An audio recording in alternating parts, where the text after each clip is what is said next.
Ladies and gentlemen, Jai Shri Ram, welcome back to my channel. And as we know that Loki has already ended, and it's been 14 years of amazing journey for Tom Hiddleston. He started as Loki when he was 29, and he's 42 now, and is finishing Loki season 2 as the holder of the god of the multiverse. He is holding up the timelines currently in the MCU. By the way, my review for Loki season 2 is already out. Go check it out on my channel. And here, as I promised, I'm going to be reacting back to back to every breakdown, Easter eggs and breakdowns of every episode one by one by new Rockstars, my favorite channel who does detailed, precise breakdown of every episode of every Marvel movie or DC movie or any other big star movies they get to do. I just love them when they do it. So here is the Loki season 1 episode. How much? Season 1 episode 1. Sorry. I don't know why did I just go blank. Loki season 1 episode 1. The breakdown. Here we jump into it.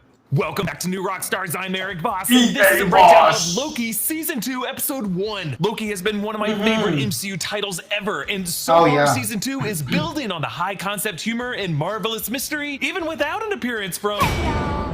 Not today, miss! In case you don't remember my breakdowns of Loki Season 1, when it comes to the show, I hold nothing back. I literally hold frame by frame, not just to point out Marvel Easter eggs, but to, illuminate the attention to detail, to decipher all visible text on screens hidden by designers like folks from Cantina Creative, who I have interviewed to try to make myself an expert on where and how they hide stuff. And sometimes I even illustrate abstract time travel concepts and theoretical physics. To connect these, you would have to kind of bend three-dimensional space on itself. So when it comes to Loki, you're in the right place, folks. I'm so glad to be back with you to experience this amazing show every week. Let's go! We open with the Marvel Studios title card. Now, there have been several updates from throughout Phase 4, like the sides of the R have Jane Foster, Thor, and Moon Knight, She-Hulk, thunderclaps from the side of the A. He remains from the Loki Season 1 finale, when Loki and Sylvie first step into his office from the elevator. He appears at the top of the A because he dominates the Avengers. But the latest edition that only has shown up now on the leg of the R. Hey y'all, it's Miss Minutes!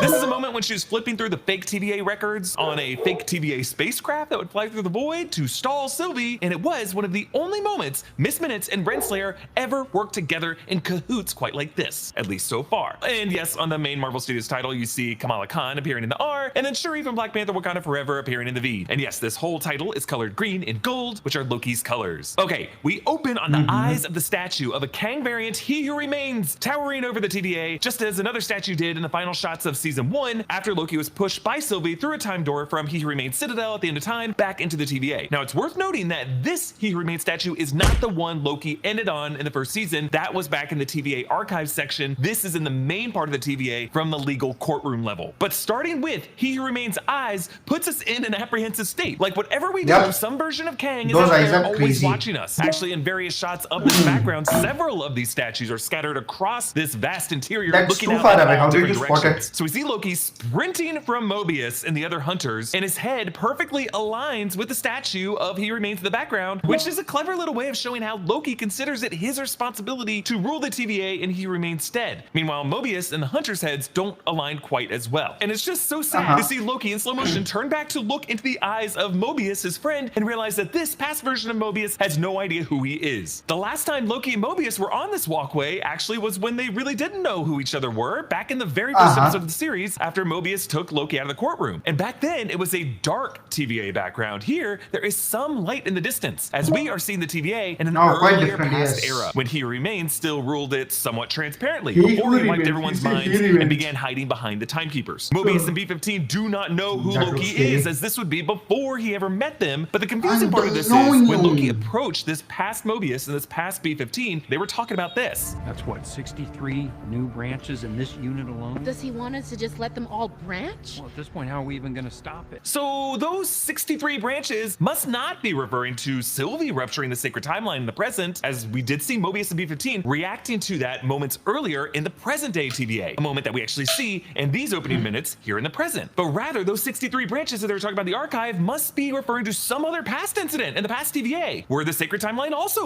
really got out of control at some point. So when Sylvie pushed Loki through that time door from the Citadel, he was going to a past TVA where the sacred timeline had also reached some critical state for some reason. He time slipped, and neither he nor we the viewers saw it or realized it. His temporal aura must have cross-wired with his past and present self. So how many times has the TVA reached this critical mass in its history? What was the past incident with the 63 branches that Mobius and B-15 were fretting about in the archives? It could just be that the TVA's temporal loom reaching a critical mass is a destined cyclical event, something that happens again and again and again, a kind of apocalyptic Ragnarok that every era of the TVA inevitably goes through, kind of like a bubble of a market bursting. I mean, hey, they must have designed those blast doors on the loom observation deck for a reason, right? So in the scene, Loki sees one of those yellow mail trucks flying past. We actually saw these in the wide shot of episode 1 of the series. Loki jumps off the ledge and he falls past this orange billboard that reads Timeline Preservation Administration and lands in the mail truck number 435. It's kind of like Lilu landing in Corbin Dallas's taxi in The Fifth Element. We see a few boxes flying out, and you know there's some future TVA employee who's like, hey, you know, I never got my package. This mail truck flies past a few other interesting signs: Coercive Conversation Center and Variant Affairs. And then from the mail truck driver's rearview mirror hangs a Miss ornament. This driver panics and clips the cheek of the He Who Remains statue, causing it to crumble. And we stay on this crumbling for a bit, as if to suggest, hey, you know, He Who Remains is capable of crumbling and disintegrating. He is mortal. For what it's worth, most of the Kang variants we see in the Quantumania post-credit scene also had scars and missing body parts and various augmentations. Eugene Cordero returns as Casey, buffing the floor. Now, you know this is an earlier era of Casey because his breast pocket does not have the ink stains that he typically always has. In season 1, Casey said that he had spent his whole life behind that desk. So the fact that he's a janitor now tells us that this was from some past era before his memory was reset. When the mail truck crashes, we see it has a Miss Minutes bumper sticker reading, "How's my driving? Report me to." It's not even called this number, it's straight up report me to. The round orange chronomonitor screen has an older era interface to show the sacred timeline, like it's blockier and staggered in a kind of a stair step look to it, as opposed to the smooth curved line of the present era, which might remind you of like early computers before Steve Jobs insisted on adding all this extra memory so that like the corners of his windows could be curved. Casey removes his headphones and listen closely. Calm your mind and relax. Yeah, it's some guided meditation recording, and I could be wrong, but I'm pretty sure this is the voice of Tara Strong, who also voices Miss Minutes. The mail truck teeters out the window. Ouch! Should be fine.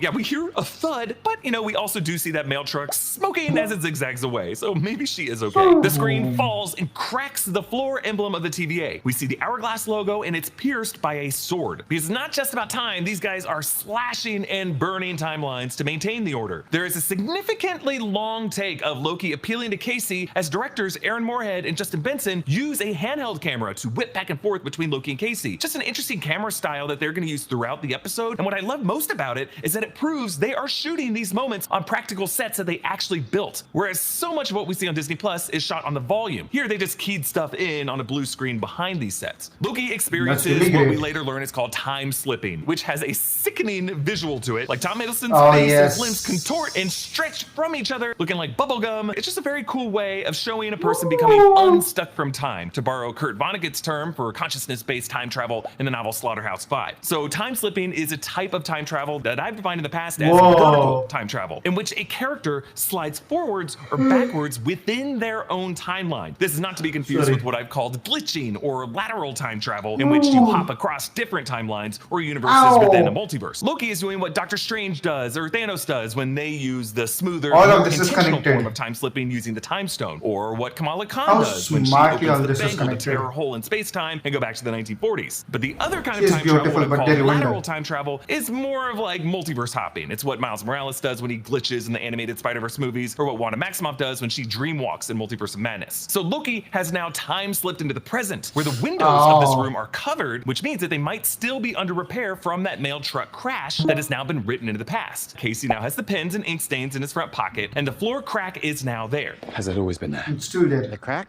It's been there as long as I can remember. So to be clear, that crack was not on the floor emblem when we saw it back in Loki season 1. So Loki really has altered history here. This idea of the past being rewritten in real time is a time travel convention that we've seen in titles like Back to the Future, the movie Frequency, Butterfly Effect. But for the Loki series, it establishes that the TVA is on its own timeline axis with cause and effect. In season 1, Mobius told Loki that time passes differently here in the TVA. And in the comics, the TVA is in a dimension called the null time zone. So we've been assuming that this facility is kind of like time independent or frozen in time, but no. Things do happen and marks are made. We see Casey is holding this orange book. This is actually the TVA guidebook that we see in the closing credit montage that OB references later. That's really a smartly designed book. What? That book's somehow, I don't know He why, says but it's that a book looks detailed good. index of every mechanical classification and maintenance routine And he has written on each device and Ep1. inside every computer program at the TVA. And OB says he wrote it himself. Since Casey had to sit at his desk for most of his history, he might have been the only employee to read it other than OB.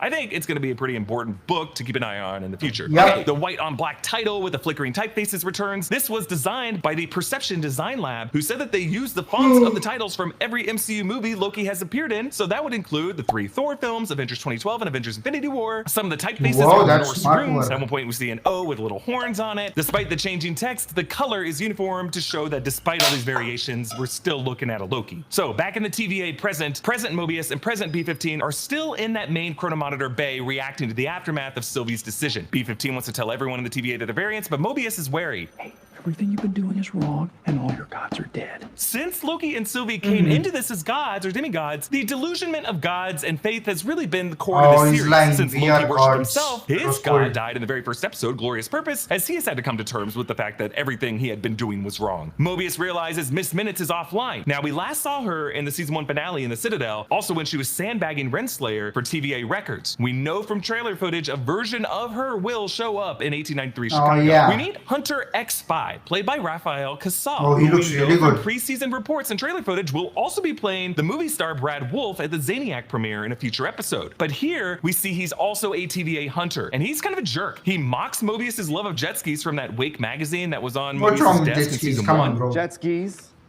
sea-doos. You know, the Yep. funny thing about jet skis, everyone thinks that it's a personal watercraft, and it's actually a brand, same way Kleenex is. He does remember And I that know part. this because in journalism school, this was drilled into us from the AP Style Guide, and this always capitalized rule also applies to My back Velcro. hurts. And previously it applied to dumpster, though that was updated to a common term that you're allowed to decapitalize back in 2014. X5 reports. With Renslayer missing, there's a new judges council. So General Dox and Judge Gamble would like to see you both in the war room. Now, we will meet these two shortly, but War General room. Dox is played by Kate Dickie, Liza Aaron from Game of Thrones, and was also a First Order officer in The Last Jedi. Her name, Dox, D-O-X, might come from Mr. Paradox, a TVA judge from the comics who judged She-Hulk for the crime of warning Hawkeye of his impending death. She-Hulk. Mobius and Mobius and Mr. Ouroboros, who's a clone of Mr. Paradox in the comics, show up in this issue as well. But the This name doesn't Dox work. could also be a nod to the internet slang of doxing, i.e. outing the personal information of a private individual to get them in trouble. Now, I wouldn't call what General Dox is doing now to be doxing, but something closer to like blocking or Doxing. deplatforming. But hey, maybe she got those pass medals for exposing anonymous variants. Judge Gamble is played by Liz Carr, and she might have gotten her name from the TVA member Justin Alphonse Gamble in the comics, who believed the TVA needed to move against robots called the Dreadlocks, and eventually he wrote a Broadway play called The Day of the Dreadlocks, which kind of seems like what X5, aka Brad Wolfe, is gonna do in his sacred timeline dream life. Now, in this elevator and in the war room, X5 stands with his hands on his chest plate, making X and 5 super visible, looks like like some that dumbass Bane thing. tattoos, This is one the word Bane across his fashion knuckles, from and the Dark Knight X5 kind of looks like Rises. XS, as in, yeah, this is excessive. In later shots, you can actually see scars on each of his forearms that line up perfectly with a scratch across his chest plate, which tells me that like something might have cut him while he stayed in this pose and refused to break out of it. Yeah, he's kind of a douche. Okay, Loki reappears to Casey. He played the douche.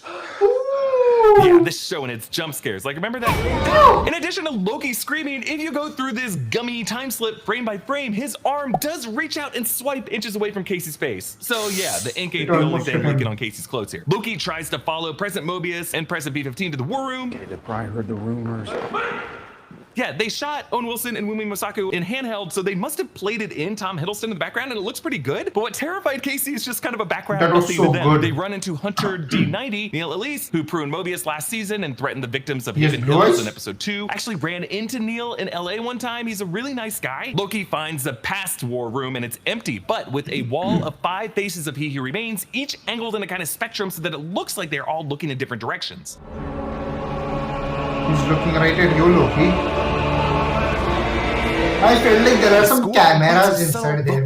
He's able to watch all of it. That was I was feeling about And the it. corners of this room appear to be statued heads of hunters honoring the foot soldiers who must have helped He Who Remains win his multiversal war. But in the corner of the present day war room is a female face statue, which I wonder might be for Renslayer, who sounds like ruled alongside He Who Remains in the past before he reset her and made her a judge. But we match cut from Loki and wide in the past facing this wall to the present day war room where these He Who Remains faces have been covered in this timekeeper mural. This episode just does a great job anchoring us with little visual details between the present and the past eras of the TVA to show us how it changed Lots and of suggest details. something Just about He 15 Remains minutes into the video, retcons but and lots create of visual details. expository clues to explain how time slipping alters history. We see the severed timekeeper head on the present day war room table. This was the one that Sylvie decapitated and seemed to whisper, "See you soon," as it rolled on the floor of the chamber. Sitting No. at this table are Judge Gamble and some I never heard sleepy that. judge, and General Dox and X5 sitting together. Now, these two seem to have a creepy mother-son relationship that B-15 hilariously side-eyes later. It reminds us of Lady Liza Aaron with her son Robin Aaron sitting on her lap in Game of Thrones. But the TVA even having a war room reminds us of Stanley Kubrick's Dr. Strangelove, and it just kind of tells us that the TVA isn't just a legal or administrative entity, it's also a military operation with freaking generals. Remember, the TVA had to violently establish the sacred timeline by winning the multiversal war, and He Remains was a Kang variant who won that war. But they listened to this recording. You're all variants. Everyone who works at the TVA. The timekeepers didn't create you, they kidnapped you from the timeline and erased your memories. Memories she can access through enchantment. So before this, you had a past. Maybe you had a family. A life. Loki actually said this back in episode 4 of the first season. You're all variants. Dox's uniform is awesome. It's covered in medals and ribbons. We actually see 8 ribbons, and they all have different faces that look somewhat like the different timekeepers, but I might be crazy. That kind of looks like a mix of Iron Man heads and Thanos heads. Or maybe these are Kang variants whose timelines she victoriously pruned for He Who Remains. On her necktie and on her collars are pins with similar faces, but on her shoulders are floral-esque pins that likely connote her rank. Like in the US military, we use stars on the soldiers that indicate what rank of general, like a 1-star general, 2-star general, 3-star general. Based on this, Dox would be a 3-star general, of which in the real world, we only have 146 active duty generals in the United States military. On the left side of her uniform, there That's is a lot of TVA calculation hourglass there. badge. But similar to the UN or G8 summit meetings, when someone speaks, they hit a button for the record, which lights their corner above their heads. We are doing this by the book and on the record. The record now has a deeper meaning to these characters. As we know, He Who Remains keeps a transcript of everything everyone has said and will say. Back in the past era war room, Loki plays a different recording. You are quite a model. I will be proud to lead with you. You made a difference in this war. Thank you for being on my team. And then Loki rewinds to play from the beginning. For us. For all time. Always. Professor Renslayer, you are quite a model.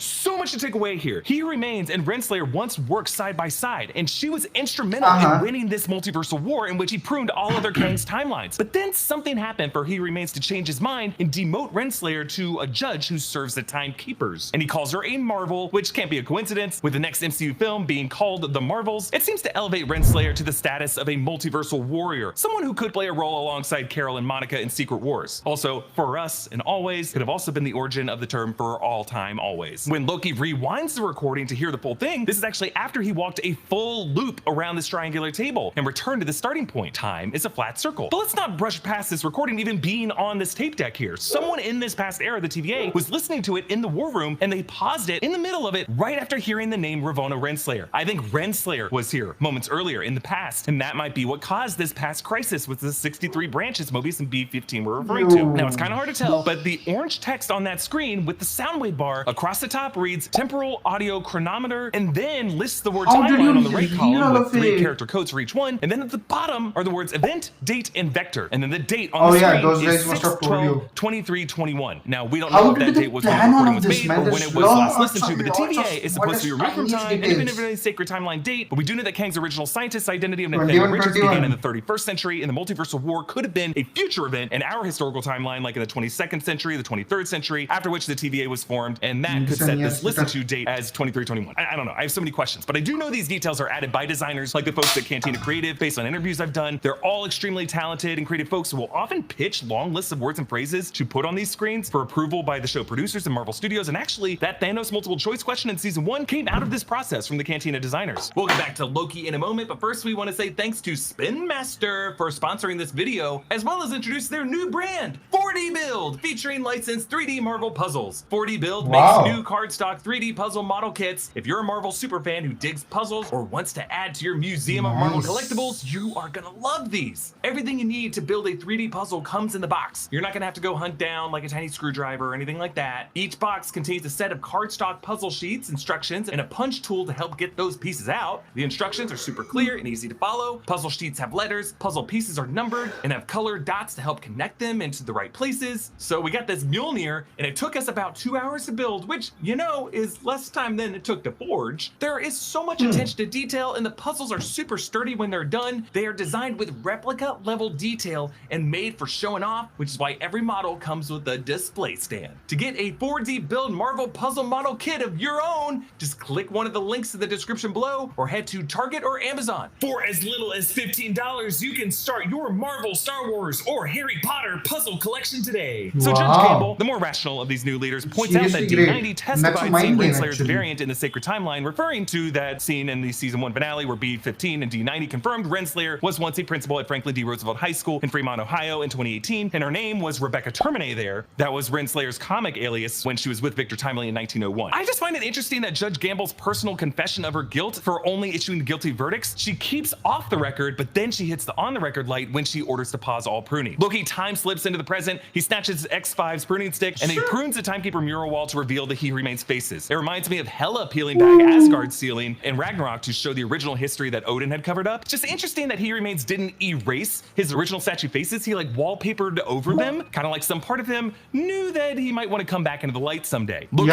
recaps to Mobius the events of season 1 episode 5 and season 1 episode 6, and Hiddleston does such a good job conveying the terror here. We got to the man at the end of time, and he made sense. What scares Loki the most is that he met someone with a more accurate read on reality than he has. He actually repeats, "You came to kill the devil," something He Remains said to them, and Loki still doesn't know if he was a devil or he wasn't. And Loki says, "I wish I'd had more time." This is something he says a few times actually. It's something that Marty McFly says in Back to the Future when he thinks Doc is doomed. I only have more time. Wait a minute. I got all the time I want. I got a time machine. While Loki begins this season seeing time slipping as a curse, I predict at the end of the season, it'll be a power that he leans into to give himself more time to do things like, I don't know, undo Sylvie's decision in the Citadel, to restore He Remains, or to at least be confronted with that decision. When Mobius asks who's coming, Loki points to this mural depicting several figures shooting lasers at each other. This is actually Kang's comic appearance, and it's just interesting that in this present Timekeeper TVA, they all had these Kangs in their art under their noses. We are seeing the multiversal war that He Remains has been referring to when all Kangs fought it out, and I actually think that that's going to be a future war that the MCU will depict in Avengers Kang Dynasty. Loki time slips in front of Mobius, and Mobius now can't make eye contact with him. I saw it.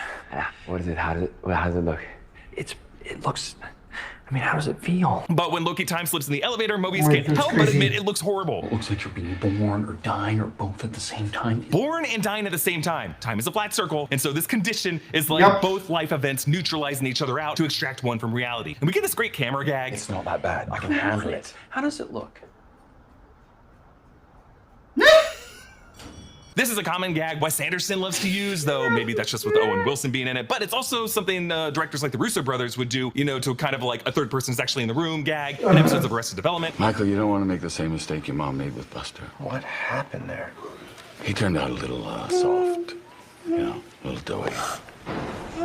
They pass a poster that reads, minimize chit chat in the cafeteria, please. Limit your lunch break to 17 minutes. On the various prop posters that were released ahead of the season, 17 minutes is also a time limit that the TVA automat enforces. 17, a number that's oddly specific. It's a prime number that's just kind of difficult to keep track of or schedule your workday around. To the left of that poster is another one. The timeline won't wait for seconds, which is a solid pun with the image of someone with a stack of plates on his table. Then we see them in the same hallway where Loki escaped to in the very first episode, where we saw the variant that looks like Peggy Carter. This actually leads to the orange tile wall on the check-in desk where incoming variants would check in with Casey. But then the camera zips down the hall ahead of them as Mobius questions the name He Who Remains. Pretty arrogant. It's like calling yourself last man standing. Yeah, it might be a nod to the Tim Allen ABC sitcom that got canceled and then moved over to Fox. Hey, Tim Allen is now making bank on Disney Plus in the Santa Clauses season 2 coming next month. They pass another poster, catch a nexus, prevent a timeline, and then the timeline is only as strong as its weakest link, and then a wall with quartets of pneumatic tubes, which is just so sad because at this point people would just be so close to OB, just a quick elevator trip down to him, but still they would rather just send the jobs through the tubes than talk to him. The sign inside the elevator is a ton of text, but you can make out the words temporal radiation and some radiation symbols. Since this elevator seems to lead down only to OB, and his office is next to the temporal loom room, he's probably one who put this up, and it just sucks that he has to be so close to the radiation. Okay, there's a close-up with tube canisters with secure internal on the label. There's one with a rotting banana in it, and the label suggests it's from B10, maybe another Hunter in B15's unit who's bullying OB. We're in repairs and advancement, and there are more posters. On the left, pneumatic tube etiquette, which we get a better look of in the official posters that details approved usage, forbidden usage that includes sending provocative imagery with the image of a Dear John letter in the tube, and then punishable offenses, which includes live or dead animals. And then on the right, it's a poster of a smoking tempad, temperamental tempad, don't delay, repair today. And then descending from above is Ki Hui Kwan as OB, or Boris, his name coming from the Egyptian mythological snake eating its own tail. Time is a flat circle. Ki Hui Kwan, after being a child star in Temple of Doom and the Goonies, he had a massive comeback last year, winning an Oscar for Everything Everywhere All at Once. Congratulations, Ki Hui Kwan. Very deserved. And I just love how the wide framing lines up the tubes to feed directly into his head. Yeah, this one was quite a wide frame, 70 mm. 3 or 4. 400 years. What? He was my last visitor. Since Loki is somewhat of a workplace comedy, Obi seems to be Stephen F. Root's Milton from Office Space, whom Lumberg relocates down to the basement. But he also has the plucky can-do energy of Mr. Meeseeks or Abed Nadir, and I just love him. In this room, there's a jar of gumballs and a large clock with multiple hands, and another poster on the left reads, mind your head, warning about getting hit in the head with tube canisters when they fall. While Obi takes one of the carbon copies and pops it on the skewer, he tosses the other 2 parts of the carbon copies on the counter, clearly no ordering system. And on that stack, notice the carbon copies are not any one color, so he's just kind of taking any one of the 3 and sticking them on there. Loki time slips into the past where OB is not wearing glasses. There's no gumball machine, but there is an old school Sprite vending machine and far fewer work tickets on the stick. We get some more Wes Anderson style rapid cutting and center framing so that our eyes don't have to move across the frame to a new face on the other side of the screen during a cut. This is a little technical trick to speed up the timing of something, which is helpful for comedic effect. President OB tells Mobius that he can't remember time slipping happening, but then... Wait. No. There was one time. Is he talking to you in the past and you're just now remembering it? Wow. That makes perfect sense. So what we are seeing here is a memory forming in real time inside of OB's head as Loki in the past changes his history. This idea of new memories forming is something that we've seen in the Butterfly Effect, or in the movie Arrival when Amy Adams gives her past self new knowledge by chatting with a Chinese general to learn his wife's dying words, or in Lost Season 5 when the island was unstuck from time and Charlotte begins to lose her mind as she forms new memories of a scary man in her past that actually ended up being Faraday. It's one of the craziest aspects of time travel. I love that they included it here. Past OB says that the person in the time Loki wants to end up in needs a temporal aura extractor. Now, we first heard the term temporal aura in season 1, episode 1, when Loki was being processed and a machine would scan Loki's temporal aura and make sure he wasn't a robot. Temporal aura must refer to a soul signature or source code that transcends all of time. President Loki says that he doesn't have a temporal aura extractor, but then we pan back to past RNA and it's implied that Loki waited there for hours, maybe days, as past OB builds one. Loki tells past OB to hold on to it, and now it appears by present OB's side, meaning it had been there for 400 years or some amount of time, according to this history. Storing objects through time is also what Doc Brown does with the DeLorean from 1885 to 1955 and Back to the Future Part 3, and something the father and son do in Frequency to share evidence of the murder suspect through the decades. OB explains that they need to take the temporal aura extractor to the temporal loom to pull Loki out of the time stream, and Mobius reports, Wait, so I need to get to the temporal loom so the extractor can pull Loki out of the time stream? Owen Wilson always pronounced it temporal instead of the correct temporal, which I will admit, I for many years would say temporal, like shrimp tempura, and I blame it on Owen Wilson. But Obi warns Mobius that exposure to temporal radiation will rip the skin off his body, and that Loki has to prove himself wherever he is to free himself from time. The past Obi says, have you heard about how if you fall into a black hole, you turn into spaghetti? No. Good. No, The less you know about that, the better. So this may remind you of what happened to one of the Scott Lang doppelgangers in the Probability Storm and Ant-Man and Wasp: Quantumania. Now that wasn't a black hole, but it does kind of have a singularity with similarly tricky quantum mechanics at play. The visual also feels like what Wanda Maximoff did to Reed Richards in Multiverse Madness.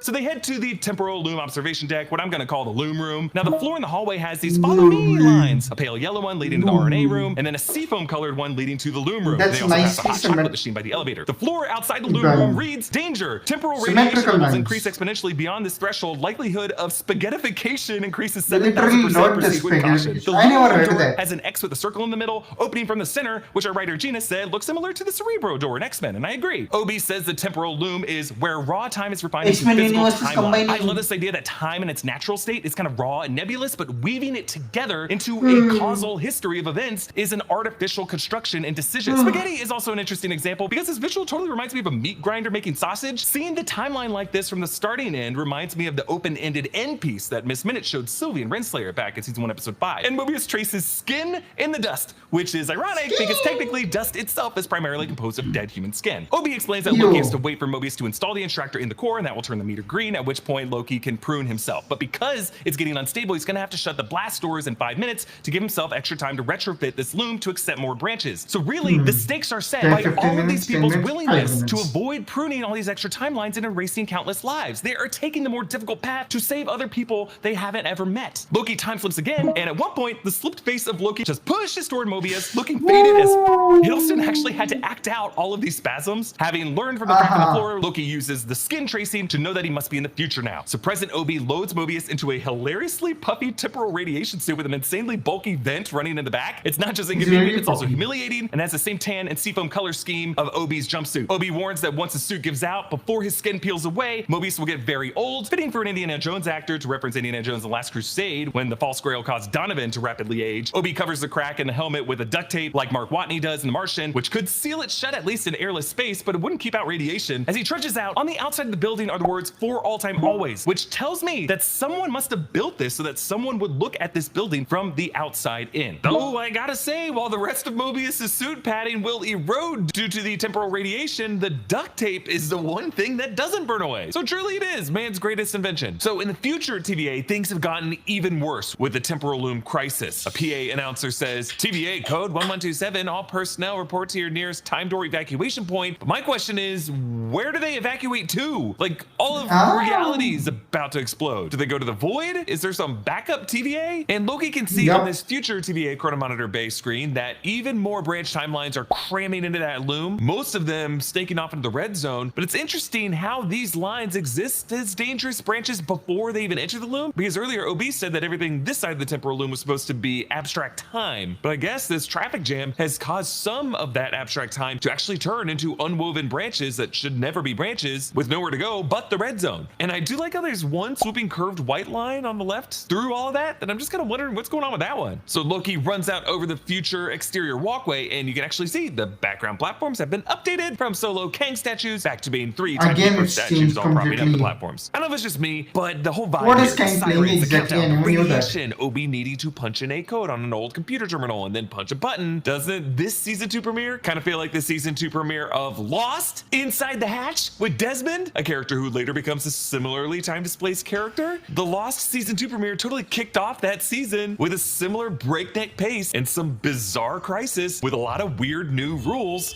and it kind of feels like we're in a similar place with Loki. But Loki is looking for a time stick in the vacant future TDA. He's now on the legal level right beside where the war room was, but he's drawn now to a phone ringing. We're actually reminded of Neo in the Matrix when he was sprinting toward an exit, drawn in by the sound of a phone ringing, and Loki and Neo both in their sprints here getting a painful plug in the torso. But the elevator doors get pried open. That was really the most Sylvie. surprising moment in this episode 1 for me. There you are.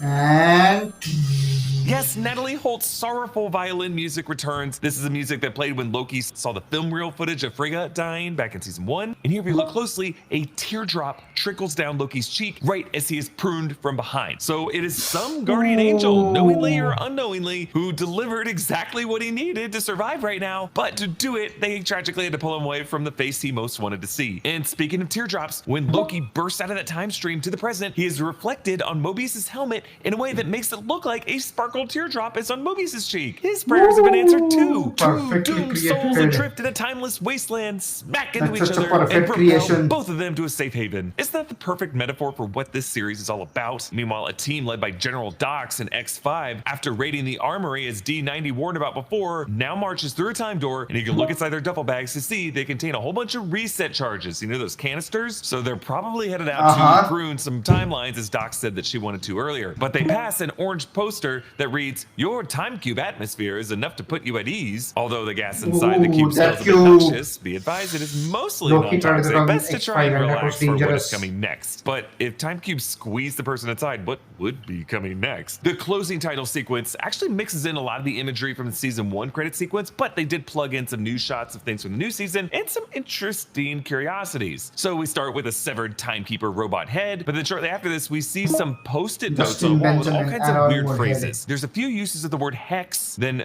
the truth, what does the monster represent, hex moment, also the boy betrayed the tower keeper, also his feet silent creeping on the soft moss covered floor, pool of deception, vapor traps and lungs initiates dream state parallax, mortality plus grandeur, expansiveness and amplitude, cracks appear in the fabric of reality, continuity of ancestral pilgrimage, dark mountains, that could refer to the dark mountains that was in Loki's Asgardian song in the train in the Lamentus episode last season, arrangements having nearly the same energy, re-echoed sound, multiple reflections of the same sound, secret of something mountain, Yoren's betrayal, amulet's curse, the cracking of water / ice, her innocence, naive, keeps her safe unbeknownst to her. Then we see a slice of bright green key lime pie from the automat, then some diagrams of the temporal loom. I think this is in the Orange TVA guidebook with the printed text of monitoring and maintaining the sacred timeline, and then handwritten in cursive, looks like the words throughput modifier, then what looks like a smaller scale version of the temporal loom, maybe a prototype of it, and then we see a bookshelf. There's a book titled Black Holes, the End of the Universe, definitely recalling OB's wordings of spaghettification. Other titles that we can see on this bookcase include a copy of Phoenix in Obsidian by Michael Moorcock. This is a book about the representation of the Eternal Champion, who's a hero who appears in many forms across the multiverse, and he's flung from one existence to another. Michael Moorcock is one of the first people to fictionalize the concept of the multiverse, and yeah, this Eternal Champion kind of sounds like what Loki's going through. Also part of this series by Michael Moorcock, we see The Final Program, which is about a hip spy in the 60s named Jerry Cornelius, who's another manifestation of the Eternal Champion, kind of a James Bond parody, but just very surreal. You can also see Solace by Atancio, which is described as a thought-provoking and original exploration of what it means to be a sentient being. We see that turn dial phone that Loki saw and heard ringing, and here you see a blinking light for the SS1 line on hold. So let's try to figure out what SS1 is. Then we see that hot coffee, hot chocolate,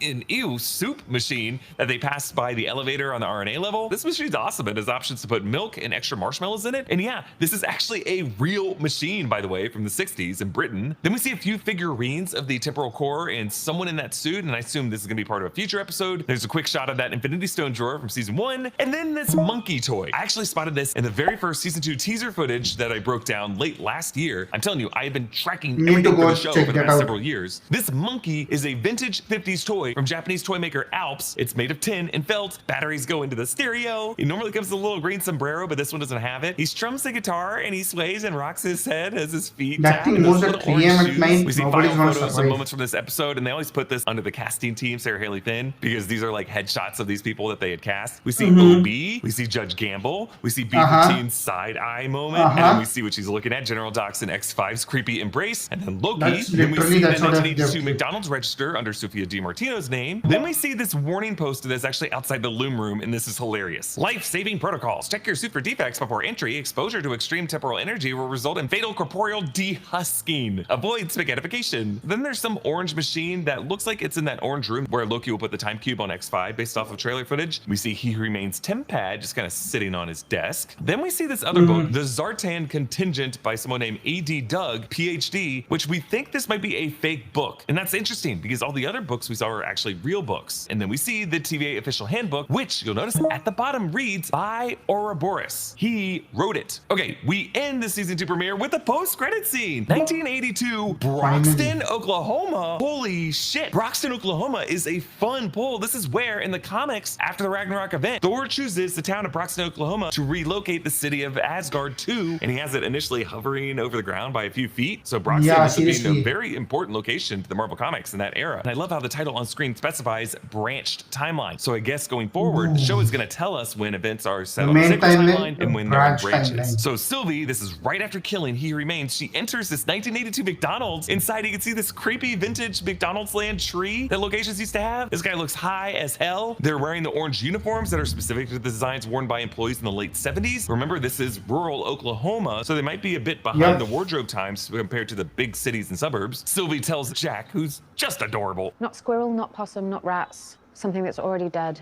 and nothing with a face.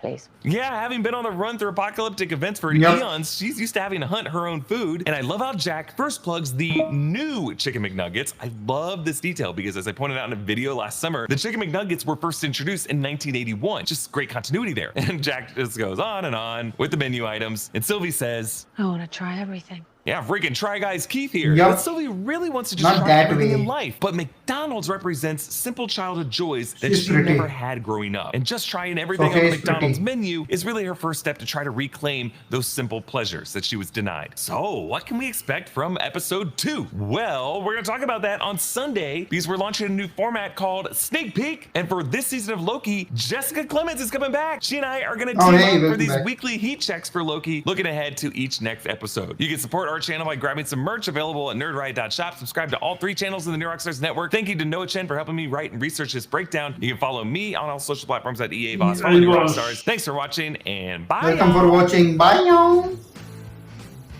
Okay, this was one fun episode, one fun breakdown to watch out for. So many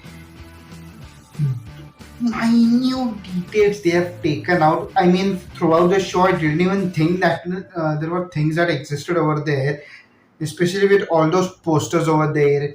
The coffee machine, whatever that machine was, food machine was there, food and drinks machine was there. The big blast doors that had a huge warning written that there will be spaghettification. Literally the word spaghettification was written down there. I did not see any of it during the entire episode. Hats off to those companies who are making the logos of Loki, intros of Loki, and this all these minute details to be put in those systems and everything. Hell lot of research is being done. This is how shows are supposed to be. I enjoyed watching this. Stay tuned for episode 2. That is episode 2 that is coming up shortly in a couple of days or so. But yes, we'll come out with it. Thank you so much for watching this video. Please like, share, comment, subscribe to my channel. I'll see you again later with another video. Till then, goodbye.